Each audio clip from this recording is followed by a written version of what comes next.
Right, thanks everybody for joining us for this meeting of the All-Party Parliamentary Group, talking about the pandemic and the streetscape.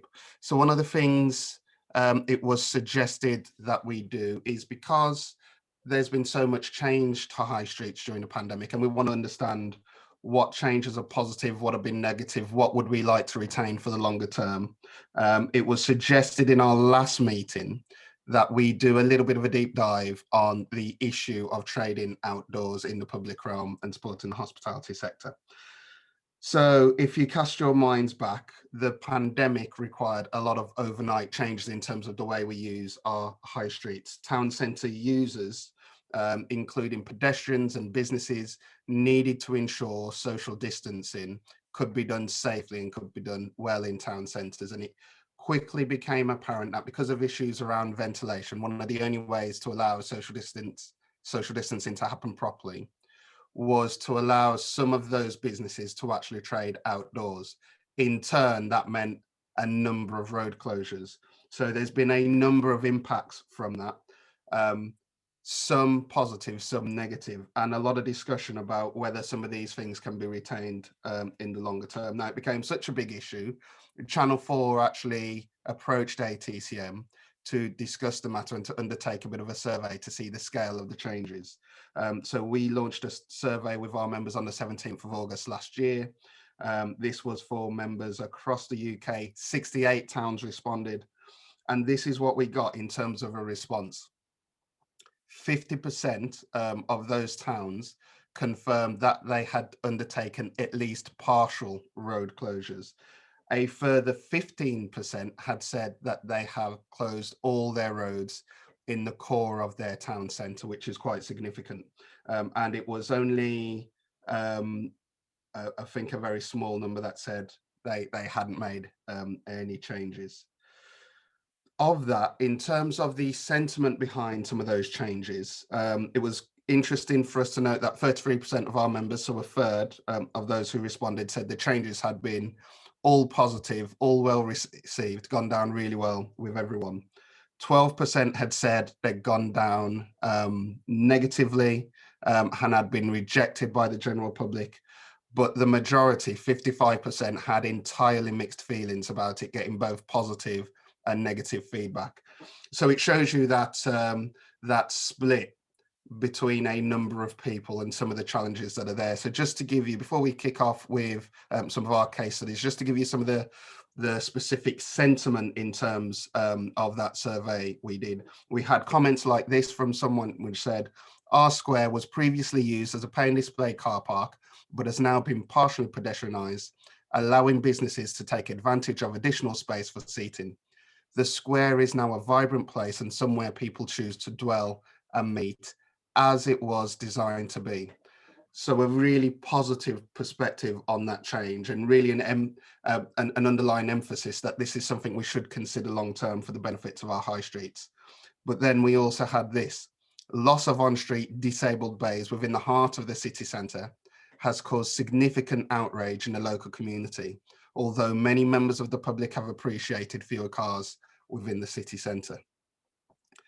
So that's a very different perspective. So I think for us, what we want to do is understand some of the changes that have happened and understand what type of things we can take forward. So to kick off the meeting, I'm delighted to be joined by Robin Kemp from Culture Liverpool, who's going to talk to us about Liverpool without walls. So Robin, do you want to talk to us about what has been achieved in Liverpool? Because I know it's been a really well thought of scheme. Yeah, thanks, Ojay. Thanks for inviting us. I think I've got about 10 minutes. So I'm just going to try and outline kind of the whole process, which I think is probably beneficial for everyone to understand what we went through, and then just give you a bit of a sense of the impact as well, and then hopefully kind of some of the challenges too, because I think, you know, it's not all roses. So just to get a sense of what Without Walls was, like everyone on this call, I guess, really early on in the pandemic, realised we're going to have to look at how we utilised outdoor space. We were able to repurpose £450,000 capital monies that were existing in City Council as a kind of an investment fund, with a view to really simply creating outdoor space. So the process we went through for speed, which I think was kind of the best thing we did, was from the outset we set up a group, which is a really agile working group, which was led by myself on behalf of Kind of Culture Liverpool. It then had the Liverpool bid and the chamber, Liverpool and Stephen Chamber, and then alongside that, colleagues from Kenny's team, people who worked in highways, people who worked in licensing. So what we had around one small group was everyone we needed to be engaged in the conversation at the initial point of contact. So we had that group set up really quickly. And then went out to to businesses, and basically there was kind of 3 key things we were able to offer. In 2 main streets in the city, Bold Street and Castle Street, we made the decision to pedestrianise those. So we closed them off to traffic, and we invested money into creating what we call parklets. So basically, we funded the creation of outdoor dining areas in those spaces. So they were a mixture of seated areas as well as kind of ambient dressing and just kind of nice spaces to essentially help create a kind of ambience on those spaces. So that's what we did for those kind of key streets. For any other business, you could apply for a grant of up to £4,000 to enable you to buy outdoor furniture yourself, which we would immediately kind of reimburse. By having that group in place, every time we got an application in, we were able to very quickly assess, was it viable? Was there outdoor space? How possible is it going to be for the business to be able to enable it, and then to be able to kind of action that really quickly? So it's a kind of really slick process we're able to do. Working with colleagues in licensing, we agreed to waive all licensing outdoor fees as well. So the usual kind of fee of about £600 in order to get an outdoor permit. So it became quite a slick process whereby over a period of time we were able to enable businesses from outside of those kind of key hospitality areas to access this fund as well. So we had the opportunity for you to purchase your own furniture. We had the closure of those kind of key streets, and then we had the installations of our own kind of really high quality parklets areas within those spaces. Just in terms of kind of just to give you a sense of kind of scale of impact across the summer, it was we increased covers by 2,723 to be precise. Across that entire area, and we had a piece of assessment work done, independently assessed, over only the sort of key time period, so from 20th of July until the end of September. And in that window, you're looking at a kind of direct economic impact of just short of £9 million. So it basically worked out at about, for every £1 of investment, we were getting about £20 worth of economic value. As I say, that's only in that window there. We've got a piece of work that's continuing because obviously this has stayed in since. So we think that beyond that life cycle, we're going to be, you've seen some really, really significant numbers, if those numbers are going to go by, where we've been able to really, really see a huge direct economic impact for the economy. The other really interesting thing that came with it, though, is that actually what it enabled businesses to do was to reopen when they possibly wouldn't have. So those businesses where there had been a significant amount of furlough, enabled them to be open as well. So what we saw was for every £1 of investment alongside that as well, we think about 53 pence of kind of fiscal savings. So people that's not necessarily directly into this to LCC or to Liverpool, but kind of nationally, people coming off of furlough and able to bring them back in. There was that kind of 53 pence per pound spent in savings. So just across the board, it really felt like a kind of significant financial and economic kind of impact.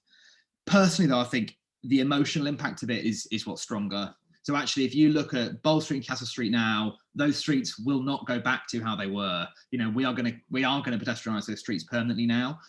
There's work already underway to begin that, and Kenny's in the heart of making all that stuff happen. But what you saw suddenly was this re-emergence of, I hate using the kind of European cafe culture kind of parlance, but that's what it was, right? Immediately you had people outdoor re-engaging with the city in a different way, a very different way by which businesses were working together in a really, really encouraging way. And after that level of investment, what we begin to see since is that the private sector, those hospitality businesses now want themselves to invest. So we're now starting to see a significant amount of investment coming in from hospitality sector themselves. Now they've seen that this is not a flash in the pan. We're not just closing a street and then we're going to reopen it again in a few months' time. They're beginning to invest as well because they're recognising the value in it. So what we are beginning to see in those in the city centre is a really significant way by which audiences and businesses are using the high street taking ownership over of it in a way that feels much more kind of engaging. There's much more energy. Even midweek, you know, you go down those streets in midweek, there's a real energy to those places because you've got people outdoor and engaging in it in that way. So from a kind of economic perspective, from an emotional perspective, from kind of future facing perspective, I think what it's done is it genuinely has shifted the way the city is engaging with itself and also how people are engaging with it. That's really, really great. In terms of some of the challenges, I think there's two big things I just want to talk about here. So we also did some investments in more mixed residential areas outside of the city centre. So Lark Lane is a street that's some of you may know if you've ever been to Liverpool, which is a really kind of beautiful bohemian street on Stockton Park, but which is a really, really good hospitality sector, but also has a mix of residential. It's been really successful, the scheme on Lark Lane from a hospitality perspective, but has been more challenging from a residential perspective without question. You know, where you've got that greater mix, just simply the taking out of parking bays, we create one-way systems, things like that, it's much more challenging. So where you've got that mixed ecology with residential, and the speed we moved at to make it happen, it's clear that kind of consultancy for residents is you know, usually you'd take a much longer period of time over it than you would do in the middle of a pandemic, and I think we kind of suffered as a result of that. So although that's kind of bedding in much more now, I think it's really clear to us actually where you had those kind of core streets at the city centre, this has been sort of an unmitigated success. I think where you've got that kind of mix of residential, it's a bit more challenging. The other thing to kind of raise is around kind of the aesthetics of that and then the maintenance of it as well. So the effects of what we did in the city centre seems to work really well. We invested, we worked with Arup, who are, you know, a brilliant kind of internationally recognised kind of firm to design and create those parklets, and they look beautiful, but they do get smashed. You know, things do happen to them. The kind of ongoing maintenance cost of those things is something that we're just still working ourselves through. So that's my phone, that we're still just working through, and kind of how the kind of longer term maintenance of those and operation of those is going to work is something that, because they're now so successful and we're going to keep them in place operationally, we're just sort of catching up with ourselves to consider. So I think that kind of longer term investment piece into the maintenance is one to think about. And also, I think from a Lark Lane perspective in particular, where you're taking the highway and you are putting chairs and tables and people on it, you know, you have to be robust enough in the way that you're creating something that that is safe. And quite often things that are safe and things that are pretty don't often meet in the middle. So the Gantt chart of pretty highways infrastructure it doesn't meet too much. So we're trying to do a bit of work at the moment around how some of the installations we've had to put in place to enable us to be able to work on the highways can actually be a bit better looking. In terms of both, you know, safe, covering all the highways requirements they need to, but also actually can kind of add value as well. So I think where you've got again that kind of mixed ecology of hospitality, and you've still got some sort of vehicle movement, that's another kind of challenge that we're just working through how we do it. So I think in summary, and you know, Kenny can talk to this as well, I'd say pretty much across the board, from a public, from a kind of city, and from a hospitality business perspective, where that was has been seen as a huge success. It was a real model in different aspects of the city and the private sector coming together and working really fast. And I don't think, bluntly, that would have happened if we weren't in the middle of a pandemic and there was that requirement. I think our ability to move really fast was what got the hospitality businesses on board with us, because, you know, they literally were getting an answer within 2 or 3 days around an investment and then getting the money in their bank a day later. So, you know, we were able to move really quick for it. But I think that what it's now done to the shape and the way that the city operates and the way that people move around the city will have changed the way that change the way the city works forever. I hope. There's a couple of questions here, so I'm going to jump in. Have all businesses been supported? Yeah. So great question. Initially, where we had a mix of retail and hospitality, the retailers were initially skeptical because there was a sense that there wouldn't be the kind of, you know, quote unquote passing trade you get when you've got vehicle access. Over the course of the summer and into the autumn, I think that has changed. So actually, just because those locations have started to become destinations in themselves, you've got a different audience coming in, but you've still got a high level of traffic. So that kind of like concern from the retail has gone down, but I wouldn't say it's totally disappeared. But I think I must admit, I haven't got any figures to be able to talk about in terms of turnover for those businesses, but it was quite tricky in that period of time anyway, where clearly the pandemic was having a massive impact on, you know, especially some of those things which were kind of like, you know, some kind of really high-end furniture stores, things like that on Bold Street. You know, how the pandemic would have affected them anyway was kind of, you know, it's tough to know whether or not the impact was a result of us closing the street, or whether a result of, you know, just the wider kind of economic situation. But I think as time's gone on and as we've made some responses to that, it has kind of felt like those retailers have come on board. But it would be remiss of me to say, oh yeah, it was just everyone was over the moon. You know, there were some challenges for some of those businesses, but in the main, I think as we've gone through it, everyone's kind of recognised the value.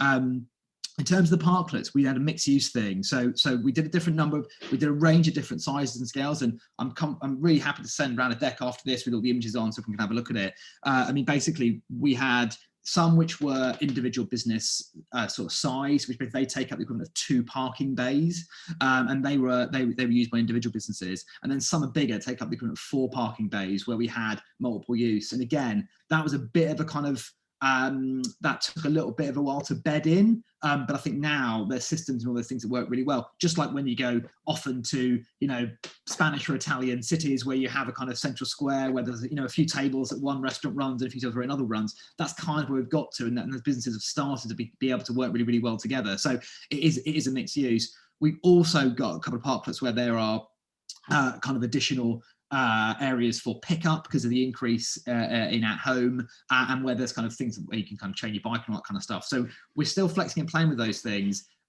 We have some investment in place. So later in the summer, we are going to properly weatherproof them, so we can get the whole winter out of them. So across winter, although they had some weatherproofing in, we didn't have things like heaters in them properly. And you know, to be blunt, in the middle of December, they were, you know, it was only for the most fair weather fan of Bold Street that were in them.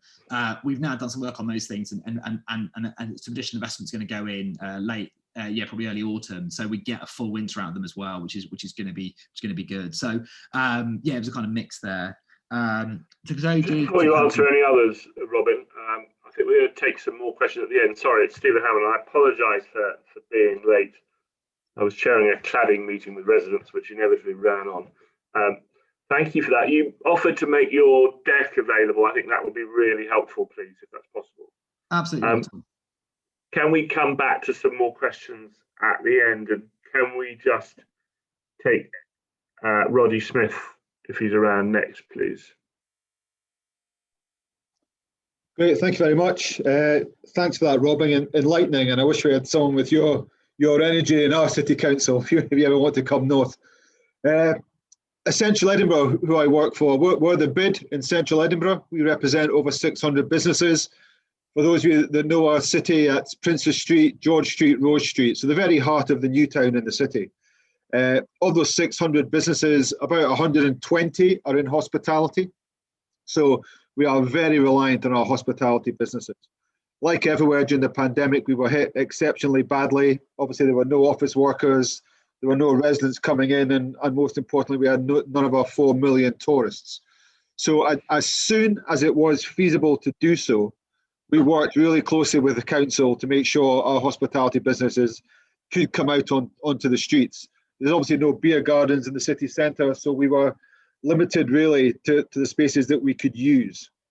So in consultation with the council, we shut the inside lane of George Street. So that's where there's parking and loading. We tried to shut the whole street. They unfortunately wouldn't allow us to do that, but that was okay because the space was enough. That to make it happen though, it took a lot of work. Obviously with public safety, with the police in terms of anti-terrorism, with the businesses themselves in terms of designing something that was sturdy enough to be right next to a live carriageway. And we've done this ad hocly in the last 4 or 5 years, primarily during the August festivals. But a bit like Robin said, this is very much, I believe, a precursor to our longer term aspirations for what we want on George Street. One of the key things that we managed to do for the businesses was to make it as near cost neutral as we can for them. The council, to give them credit, waived a lot of the fees, the road occupation, loss of parking. We put some money in to help cover some of the licenses. So in reality, the only cost to the businesses was the structures they put up themselves. The positive of that was that they could do what they wanted and make it specific to them. The slight negative was you had an ad hoc visual nature of it all, but I don't think that necessarily detracted from it at all. We're also right in the middle of a World Heritage site, so we do have probably a few limitations on what we can do to other places. But again, the council, to their credit, allowed us to put roofed structures on our buildings and put heaters inside them, which they'd never allowed us to do before. Obviously, in Scotland, the sun shines most of the time, but sometimes it doesn't. So it was imperative that we had some cover. And that's really, really worked well. The reaction has been overwhelmingly positive. Obviously, the businesses who were in dire straits, it allowed them to come out and trade, and they've been exceptionally grateful for that. They've extended their footprint at a reduced costs. And most importantly, the public have bought into it. When we first opened, the weather wasn't great, and you had this, bizarre scene of people sitting outside in parka jackets, scarves, and hats having a pint. Hopefully, now that's changing as the city gets busier, but they've been very well used. In terms of the scheme as a whole, at the moment it's only going to run until the end of September. We're working really closely with the council to try and extend that. We're hopeful we might get some traction on that, but I'm not 100% sure that we will. In terms of the lessons to be learned, Edinburgh at the moment is going through a huge change. Our city council are working hard to bring in low emission zones, to pedestrianise more space in the city centre. Our Premier Street, George Street, is getting completely redesigned to make it very pedestrian friendly, and included within that is some extended space for the bars and restaurants to use the pavement and the street. So this has really been a test case for that to happen, and again, I'm glad it's been so positive. In terms of the lessons, I think we need to learn going forward is to make it easier. I don't perceive there to be a time in Scotland we want outdoor spaces in our streets all the time, because obviously, from October to February, it's not conducive. But we need to be able to allow the restaurants to come out at fairly short notice and be flexible to do things. And certainly in the redesign of George Street, we're going to take a lot of the lessons that we've learned in the last 3 or 4 months into that redesign. The other lesson really for the council is it's got to be joined up. There was a lot of discussion between different departments in the council, whether it's planning, licensing, public safety, and they don't seem to talk to each other. We seem to be the ones that had to bring them together and do the hard work. And I think there also needs to be clearer guidance as to what is and what isn't allowed. I think everyone wanted to get to the end goal, and we did that eventually, but it could have been done a lot easier with a lot less pain. So for me, it's been overwhelmingly positive. It's been very well received. The only negativity that we've had have been by some of the heritage groups that have complained either about the on-street clutter and how it's affected the look of the heritage site, or some people thinking that we're over-commercialising the city centre and we're making it more for tourists and residents, tourists as opposed to the residents. But those complaints are nothing new. And to be fair, those complaints aren't just about what we've done with outdoor spaces. They're about wider issues with tourism in the city. So overwhelmingly positive, something I think that we will learn from in the future, and something that I believe is here to stay. We just need to make it easier and do it better in the long term. Thank you. Thank you very much. That's really helpful, Roddy. Very interesting. I'm interested about your points about the heritage groups, and we might ask a few more questions about. I want to ask a few more questions about that because I'm seeing some of that in my own area. Chris Wade, who is the Director of People and Places at Whitley Bay. Chris, good morning. Hi, thank you. I'm going to draw on our work in Whitley Bay as part of recovery planning across 6 North Tyneside communities. But I'm also going to draw on, we did a piece of work for the Local Government Association, preparing a toolkit about recovery planning and revitalisation, and there's a number of case studies in that, and I'll put the link to that from Selby, from Oxford, South Fresco, from opening up in Leamington Spa, a whole range of things, from the repurposing of car parking during using the Park Active scheme in Colchester. I'm going to talk about Whitley Bay, which is a very different scale to Edinburgh and Liverpool. For those of you that aren't familiar with Whitley Bay, it has a population of about 36,000, about 400 businesses spread between 3 areas, and it's important to think about these 3 areas, between its promenade and seafront, between its traditional town centre, and then an area known as Park Row, which coming into it as an outsider, I would say has quite a village feel with quite a lot of hospitality businesses. Now, as part of the rapid response to COVID, in July last year, 2 things around Whitley Bay. Whitley Bay is connected to Tynemouth. It's an important tourism area. There's a cycle route actually that connects it to Newcastle. So they partially closed, had one way over 3 kilometres connecting Tynemouth and Whitley Bay. They also periodically closed that village area. And if you look over my shoulder, that gives you a sense of that kind of village feel on Park Row. So that where there was a large number of hospitality businesses, that they could spill out and make the use of that. And the important thing about that in the learning going forward is that that village area has a pivotal role really in connecting between the town centre, traditional town centre, and the promenade, which you'll know, those of you familiar with seaside resorts, it's always a challenge to get people to move between the one. I want to pick up really 4 general learning points from the Whitley Bay work, but also from those other case studies, which I'll send you to the link to. The first learning point, which I think is echoed from the Edinburgh and Liverpool steering experiences, is the flexibility we all had to experiment due to a very obvious need, a need that's more obvious than the other needs that are facing our town centres. And we saw that in the way that things were adapted. We've seen that in other towns across the country, but that's also led to a tremendous polarising of opinions. It's interesting that the other 2 case studies said it was well received. Well, across the towns, whether it's in North Tyneside, whether it's in East Suffolk towns, I haven't seen that. I've seen a very strong polarising of opinions. And so it's important. My second point is engagement is absolutely key. North Tyneside in Whitley Bay spent time engaging when opposing petitions were developed within a week of their launch. They also responded to that. And then we've been helping them, been doing follow-up surveys. And we've been doing follow-up surveys that aren't trying to force fit this as a solution. So we've asked them about the longer term recovery, the revitalisation of the town. But what was interested in both our survey of all businesses and our survey of 1,300 users of the town is that in terms of their likes, both said the hospitality industry is a key part of Whitley Bay.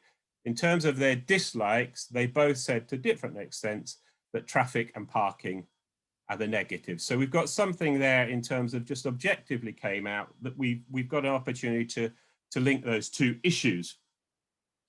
Going forward, we asked people about their priorities and whether it was front of mind. Again, both groups said their priority going forward is about pedestrianisation, about cycling, about shared access of the streets. Customers, residents, mostly all favourable, saying we want to see something like we saw last summer coming back. Businesses, very polarised opinions. Some, and that's depending on the type of the business and where they are, very pro, very welcoming, saying let's bring it back. But others, very vociferous, saying no, no, no, we don't want this to come back. So we're working with the council to help get under the skin. The council are speaking to businesses on an individual basis, looking at how they're going to maintain the delivery access, how it fits their own business requirements. And my next point is, through all this, we have to be evidence-led. And so the way we're doing, we're helping with that. We've examined the function and the roles of these different parts, and then we're doing extensive footfall monitoring using geosense to understand a lot more about the ongoing impacts as we go through recovery. So evidence-led, so we're giving people the information, but it seems to be that the key zone is going to be that village area, and how we can use the learning to strengthen the role of that area in the wider town. And that comes on to my last and fourth point, is that we were responding to particular circumstances. Those circumstances are changing. We need to be very careful not to use the reasoning that happened during the pandemic to force fit it to future solutions. And so what we're looking at in Whitley Bay is, no, the evidence is saying, yes, there was a huge experiment. We learned an awful lot. That's raised awareness of these issues. But now we've got to fit that to the future. And the future is about understanding those different zones of the town, understanding how cycling, active travel, al fresco eating fits into the longer term. And we see that longer term being about boosting the footfall in that village area. So that will draw people both from the town centre and the promenade, and will help solve a different issue, which is about making the most of that area and linking see-through and town centres. So we've got learning from a pandemic. What we're trying to achieve going forward isn't going to be about safety and space. It's going to be about other issues. So we can't force fit it, but we've got an awful lot of learning going forward. And it's obviously raised an awful lot of awareness within the community. Now we're working with North Tyneside to take that forward. Thank you. Thank you very much, Chris. I see a number of questions in the chat box, but first of all, I know I've got two of my colleagues, Peter Aldous and Douglas Chapman, on the call. Peter, Douglas, can I give you the opportunity, one of you, the opportunity to ask the first question if you'd like to do so? Well, Stephen, many thanks. I'm not sure. It's been very, very informative. I'm not sure, and I'm learning from it. But I suppose what interested me in this session, and I think Chris possibly referred to it in his mention to East Suffolk, in that in Beccles, in my constituency, there was a very, very vitriolic falling out between the town council and local traders and some local people. And it resulted in some town councillors resigning, and I think even the police getting involved. And I think the message from that was that that particular town centre is a mix of hospitality businesses, which actually were in favour and supportive of it, and also businesses like dry cleaners, which had concerns. And you have got a relatively elderly population who had got used to sort of getting their cars as close to the shops as possible. But I think the abiding message coming back from it is that, and I think it's come out of this session, it is very, very important to consult, and albeit in difficult circumstances, to take people with you.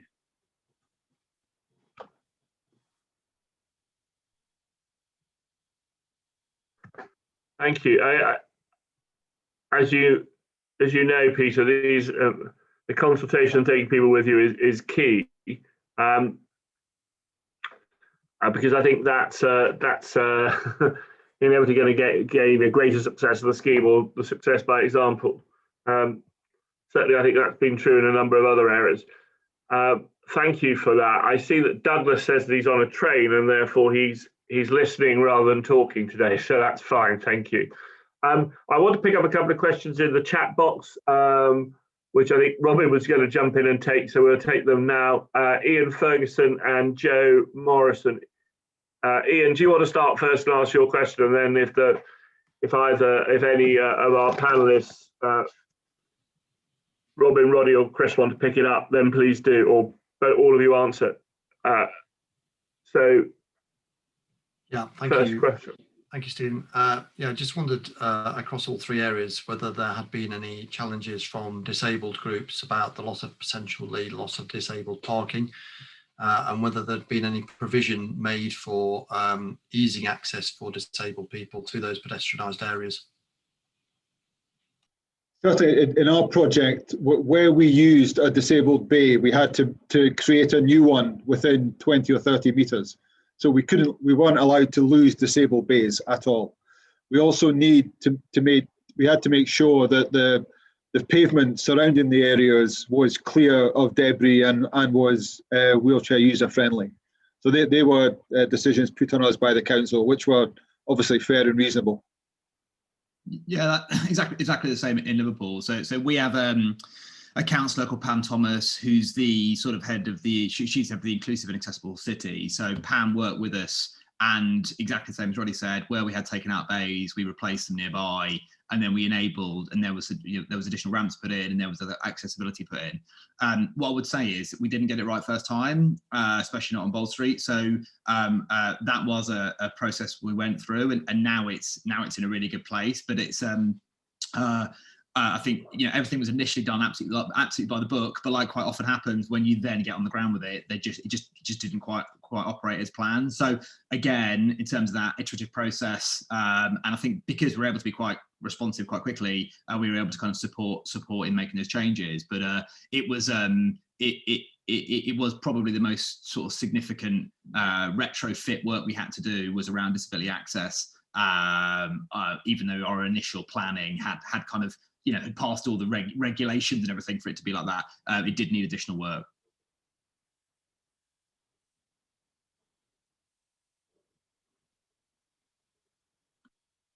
Thank you.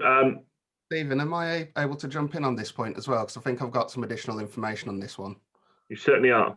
Yeah, fab. And I think this actually points to something Chris had mentioned during his talk. So this is a case study that actually comes from Dunfermline. It's a shame Douglas isn't able to speak, so he'll probably know a bit more about it than me. But I spoke to one of our contacts in Dunfermline, and they are a purple flag town, and through their purple flag partnership, they were able to work with the local shopping centre to ensure that the shopping centre could provide the free parking spaces for the disabled community that were taken away from the main town centre, which were provided free during normal times. But in the changes during the pandemic, they had to be provided during the shopping centre, and that was all provided through the foundation of the Purple Flag Partnership. Now, obviously, what Chris has said, I think, rings absolutely true. It worked well at the time, and it was a solution that they were able to get off the ground. But in normal times, it's difficult to carry on forward with the same solution, because now that non-essential retail is back open again, no doubt that parking space is going to be used for the normal shoppers of the shopping centre. So it's not something that is necessarily going to be something they can use long term. Okay, thank you. Joe Morrison, I think, has a number of questions.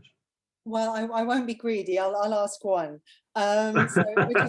which is around digital technologies. And as we all know, people increasingly are using digital technologies in order to interact with places, find out about places, and are key to the experience of places. And so I'd be really interested to find out from everybody how they've been using digital technologies during this period, and any plans for the future in terms of the visitor resident experience.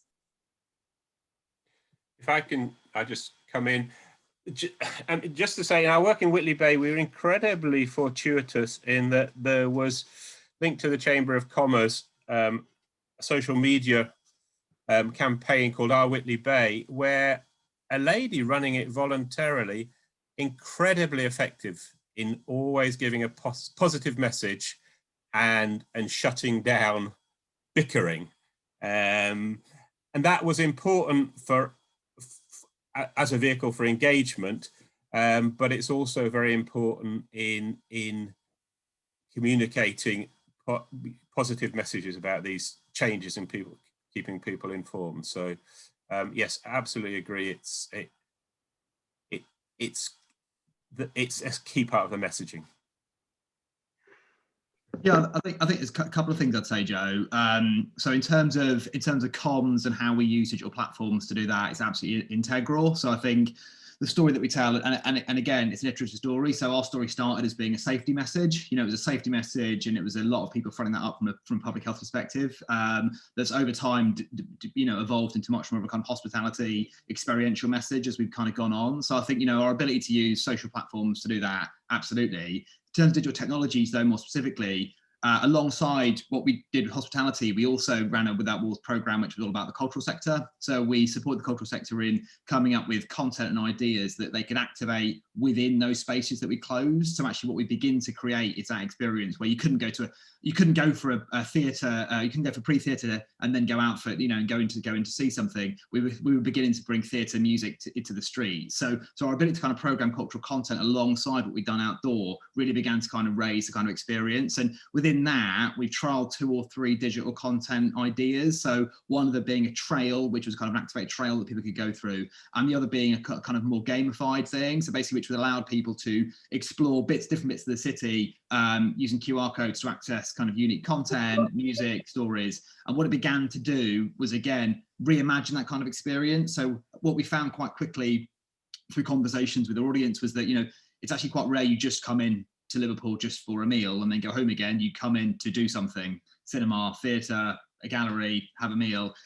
When those things weren't open, we needed to create those additional experiences in the streets. So using digital content to do that has been really successful for us, and I think will again begin to look like a model that doesn't just end as things begin to go back to normal. I think that'll begin to be that kind of hybrid model of digital and real life experience will stay. So I think integrating that into hospitality has been a big learning, and we're not quite exactly there yet, but it's something that we're working on. And just, sorry, Joe, just while I've got the floor, I will just say, I saw your note about sustainability, and it's something that we're really conscious of and working on our heating. If anyone's interested, there is a company called Mensa Heating, MENSA, who are worth looking up. They have a system which is called Vireo, which I think is VIREO, and it's essentially a very, very clever infrared heating system which is motion activated, so it only turns on when it's in use, and also it's touch friendly. So actually, it's actually at the bottom. It's rather than being above. It's actually within the kind of area of the table. So actually, it kind of heats you from below. It's incredibly super light. I think it's pretty much the most efficient heating system that you can buy on the market. It's quite expensive, which we haven't kind of invested all in it, but it's really smart, and it's just worth looking up just to get a sense of what's out there.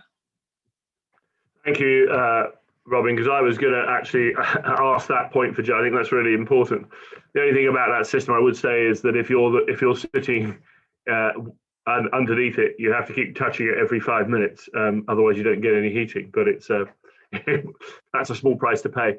Roddy, did you have any thoughts on that environmental? Because I think it's really a really important point. Yeah, on the environmental, I don't think if we weren't recovering from a pandemic, the council would have allowed us to put heaters inside the outdoor areas at all. It's the first time they've allowed to do it, and they made it fairly clear it was going to be a one-off. So I don't anticipate that happening again. On the digital element, we had an interesting experience in Edinburgh where our government, both national and local, were pushing very hard the shop local and stay local messaging. So a lot of the surrounding parts of Edinburgh, you know, places within small residential and villages within Edinburgh, 2 or 3 miles out of town, were exceptionally busy, but the city centre was quiet. So our digital messaging was all around the safety in the city centre, that it was equally as safe coming in for some food and a drink in the city centre as it was in Stockbridge, Gorgie, Murrayfield, Morningside, etc. So that was the initial part of it. The second element was we rebranded the main city information website, which was called This is Edinburgh, and we rebranded that to be called Forever Edinburgh. And that was all about getting the residents to re-engage with the city, to come back to see places that they hadn't been in for maybe 16 months, or in some cases, 2 or 3 years. So that worked relatively successfully. But now, as we come out of this, then we need to start looking not just towards our residents and people within Edinburgh postcodes, but start looking nationally and internationally to bring our tourists back, because if we don't do that, then the city won't recover. We just come in on the environmental. This is where I was saying how it fits into the longer term objectives. Part of the Whitley Bay story is about a change of mode of travel. So making the town centre more accessible on foot, cycle. We've got to do a lot of work to get people back on the metro. So it is seeing the seeing the issues in their round going forward. Julian from British Parking Association has put in a link to the Park Active scheme, and that's an example of innovation going forward, originally based around safety, but now it's about increasing the quality of people's experiences of town centres, encouraging them to park in the less used peripheral car parks, and to get them having an enjoyable walk or cycle ride into town. So there are swings and roundabouts, and in Whitley Bay, very much looking to see a switch in the mode of travel, linking in to people saying they like the hospitality, they're concerned about the traffic and parking. Thank you. If anyone has a question, perhaps they could raise their hand. I was interested in the chat box about Jason Maxwell's point. Jason is sort of more of a point rather than a question, I think. But I'm keen about that because I know it's a problem that's been faced elsewhere. Do you want to just give a quick brief on your comments there, Jason? I think that would be helpful for the discussion. Yeah, of course. Thank you. Morning, everybody. It was just, we've got a specific area, and we're in a small market town in the northeast in Stockton-on-Tees, and we have a lovely but small area that we call Green Dragon Yard that has about 3 bars in it, but also backs onto a couple of cafe spaces. And actually, what we wanted to do is to get pavement license for the entire courtyard.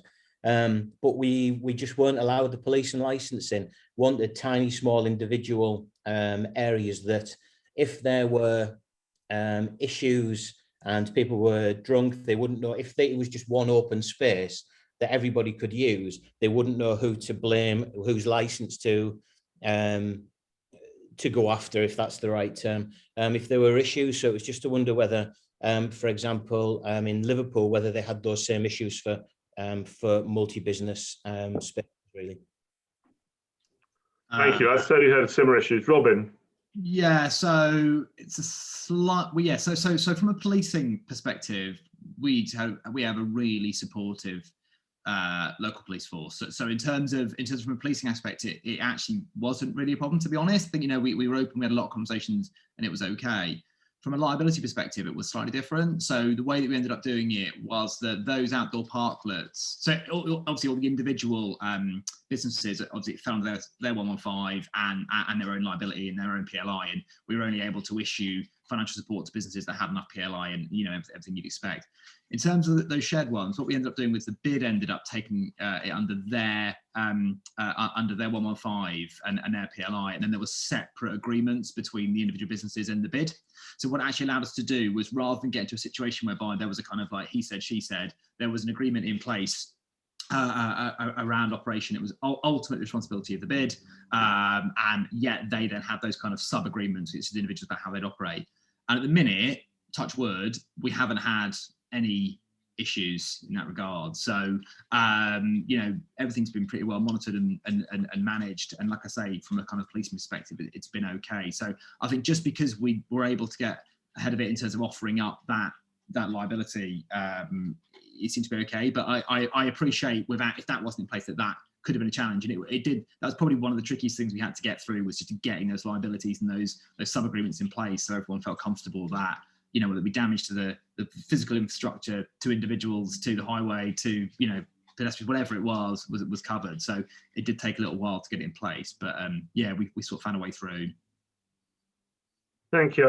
I don't know whether Chris or Roddy has anything to add.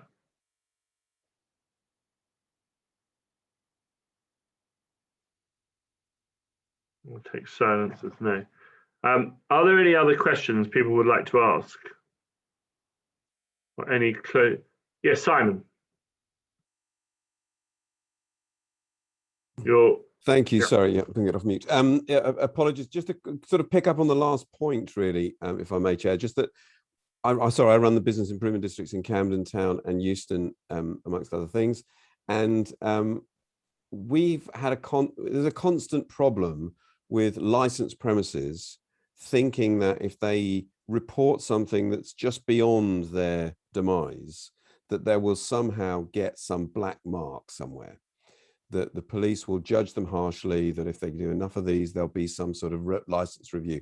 Now, I've spent a lot of time getting the police to talk to licensees and reassure them that this won't happen, that, you know, so long as they behave well, actually they might get ticks for a little bit more proactive reporting of things beyond their demise. But it's a constant kind of battle in a way. Licensees are very nervous of this sort of thing. So I'm just wondering if there's something that could be done on a more sort of general basis about the way in which licensees behave beyond their demise in order to be good citizens in areas that touches on the sort of stuff that we've been talking about in streeteries, but maybe touches on the wider problem that I feel does keep coming up again. Just a thought. Thank you. Ojay, do you have any thoughts on that point? Yeah, I totally agree with Simon. I think that's something we should probably look into. For me, in terms of summing up some of these discussions, I think it's all been really interesting. Robin, Roddy and Chris have provided us with some really insightful information. I would think looking at the issue of ensuring licensees have that assurance that there is that flexibility for them going forward is something we should certainly look at. I do think, going back to Chris's point as well, making it clear to various local authorities, be it whoever it might be, that going forward consultation has to remain a key part of taking forward schemes like this. I can't see any way around that, just because coming out of the pandemic, the situation is going to be very different to what it was going into the pandemic. So we need to make sure that that consultation remains a key part of the fabric of getting these changes done. And so, yeah, happy to take on board any further thoughts as well from the group. Okay, thank you. Look, there have been a number of links to really useful pieces of information in the chat function. So I will ask Ojay to take those out and circulate to everybody on the call. I particularly want to thank Robin, Roddy and Chris for their contributions this morning. I think it's been a really useful discussion. Certainly locally, I know that I've had and participated in some of those discussions over the last year in various of my town, well, I would say high streets. So thank you very much indeed for that. I think our next meeting is likely to be in September. I will make sure that the details of that are circulated. And thank you all very much for coming and attending this morning. And again, apologies that I was late to the call. So thank you and have a good summer. I hope that the government restrictions are now to be announced in about half an hour's time, or the changes to them will allow you to get away should you be intending to do so. Or if you're intending to stay in the UK, enjoy your staycation. Many thanks. Bye-bye.